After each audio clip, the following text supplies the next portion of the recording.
gente está aqui com o pastor Ken, ele é diretor executivo da Vida Nova e por coincidência a gente estava aqui em Floriano e ele veio dar uma palestra na igreja aqui sobre cristianismo e política. Interrompemos nossa programação para mostrar o horário eleitoral gratuito. Pastor, se apresenta, fala um pouco do senhor, do seu ministério.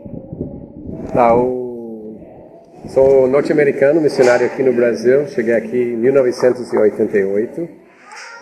Estou casado com a Lucimar, brasileira, falamos em Manaus, onde eu comecei a trabalhar.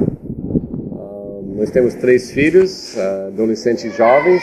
Nossa filha mais velha está terminando faculdade nos Estados Unidos esse ano. Do meio já está trabalhando, terminou o 2º grau ano passado, está trabalhando comigo. E o mais novo está completando seus estudos ainda.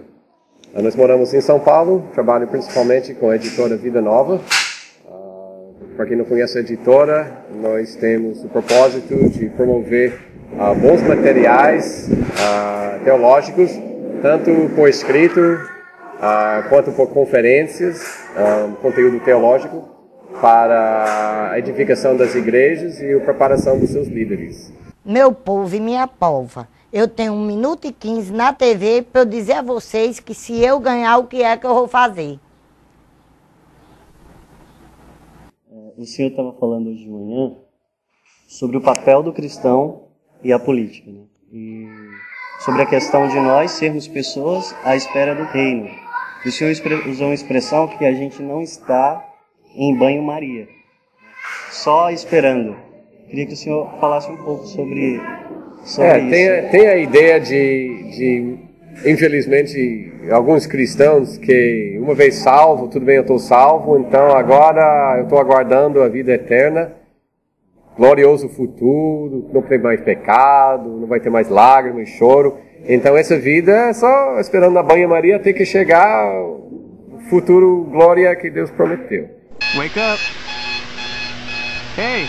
Vader, wake up, man! Hey! Hey! Can you hear me? Deaf boy! Wake up! Deus, o reino dele é agora também. Então tem um futuro glorioso prometido, com toda certeza. Mas isso não nos isenta de nos envolver agora na Terra. E não somente na questão do evangelismo, de falar de Cristo para as pessoas, mas de trabalhar para que Deus e seu reino se manifestem em todas as suas formas aqui na Terra, através das nossas vidas, através da igreja, da nossa influência naquilo que a gente faz. Então, como a gente sabe que no céu não haverá mais casamento, a gente vai ser como os anjos, isso não nos impede de casar aqui na Terra. Da mesma forma, embora que não vai ter mais Estado e governo no céu, porque Deus vai reinar, isso não impede-nos de nos envolver nas questões do Estado, do governo, para que o reino de Deus se manifeste através do governo e a liderança estadual. Interrompemos nossa programação para mostrar o horário eleitoral gratuito. Eu queria que o senhor compartilhasse conosco aqui a questão da responsabilidade do Estado e a responsabilidade do cristão para com o Estado. O senhor usou 2 textos, né? Romanos 13 e 1 Pedro 2, 13. Também de 13 seguintes. Olhando os dois, o Estado tem 2 responsabilidades principais. O primeiro é para governar a favor de todos os cidadãos sob sua influência.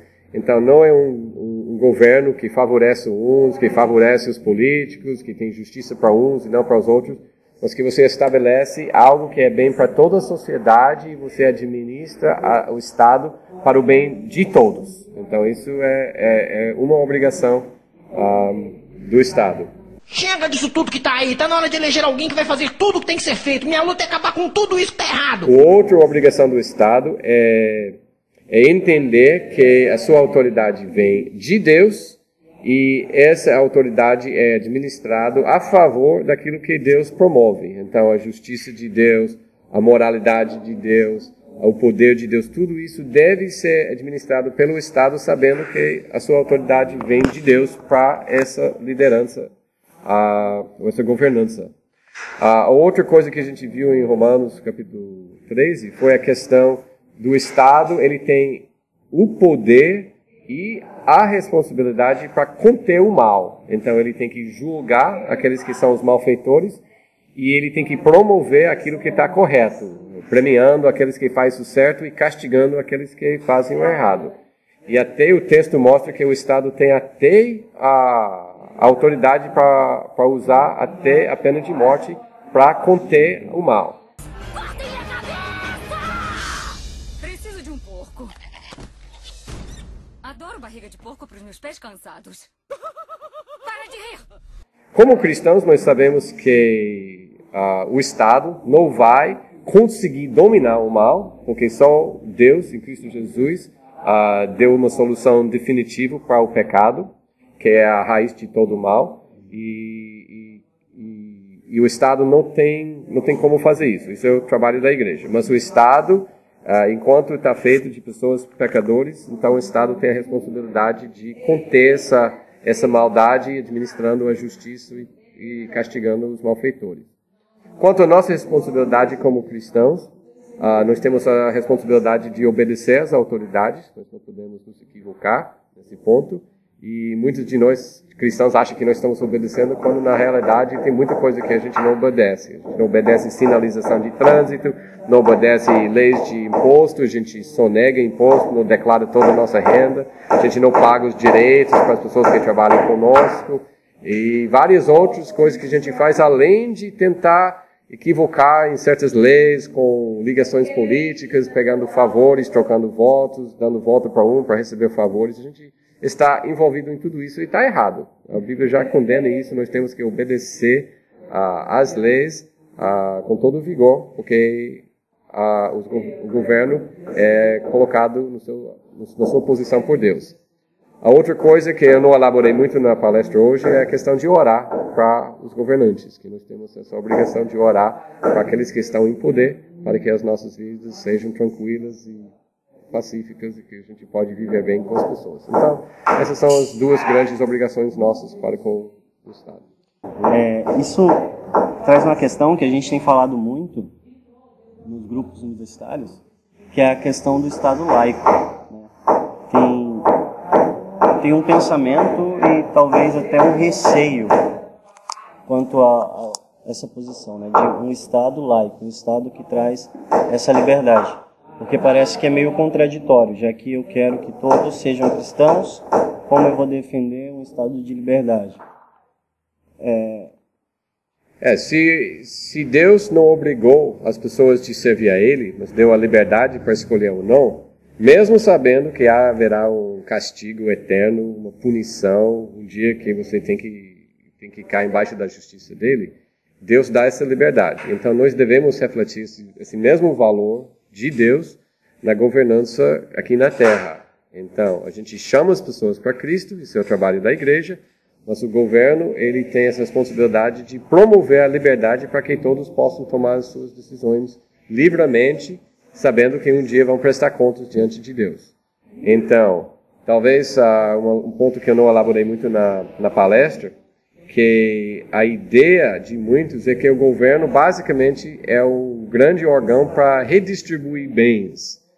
Para dizer a verdade, isso já acaba tirando liberdade de todos. Tira a liberdade dos que têm os bens, que têm seus bens tomados, e tira a liberdade daqueles que não têm, porque eles estão recebendo, então eles pagam preço para receber.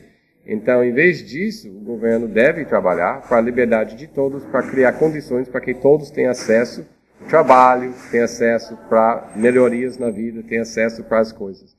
Em vez de tentar controlar a vida de todos, providenciando o que quer providenciar para quem quer providenciar, do jeito que quer providenciar, conforme as condições deles. Chega disso tudo que tá aí. Tá na hora de eleger alguém que vai fazer tudo que tem que ser feito. Minha luta é acabar com tudo isso que tá errado.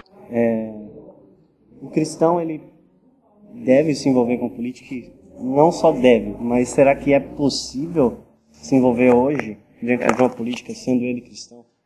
O cristão tem o dever de promover Cristo em todos os âmbitos. Então, a política é um âmbito da nossa vida, então nós devemos promover o reino de Deus dentro desse âmbito. Qual forma do seu envolvimento? Pode ser várias formas. O mais simples talvez é votar, mas isso é muito mínimo. A gente tem voz, a gente pode promover os princípios, a gente pode estudar e preparar apresentações para convencer pessoas de princípios bíblicos, princípios de Deus que é bom para a sociedade. Nós podemos até nos envolver com candidatos, criando novos partidos. A gente pode fazer alternativas do sistema que existe hoje em dia. Aqueles que já estão envolvidos na política, já têm posições, responsabilidades, podem exercer suas funções dentro dos parâmetros da orientação de Deus, para que seja um exemplo dentro do âmbito político para os outros que estão lá. Então nós temos várias formas de nos envolver. Meu povo e minha polva, eu tenho 1 minuto e 15 na TV para eu dizer a vocês que se eu ganhar, o que é que eu vou fazer?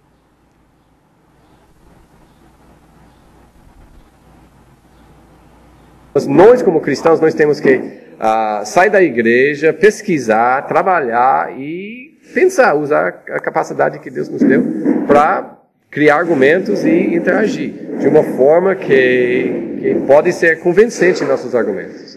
Então, nós podemos orar para pessoas com essas capacidades intelectuais, com a habilidade de articular posições cristãs em termos da ciência, da sociologia, da psicologia, para que a gente pode convencer aqueles que não acreditam em Deus.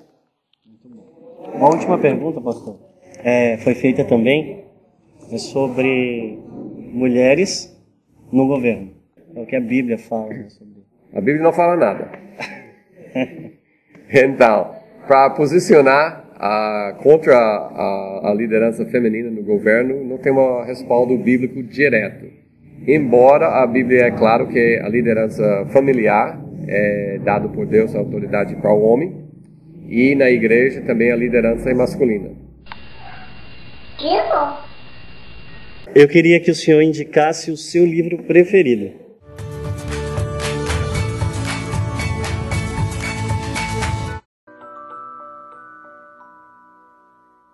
Meu livro preferido? Isso. De todos os livros que existem? De todos os livros que existem. Se existe um, mas... Meu livro preferido é a Bíblia. Recomendo que leia amplamente, leia as coisas novas, leia as coisas velhas. Essa da política, segundo a Bíblia, por já estar disponível, seria agora indicado.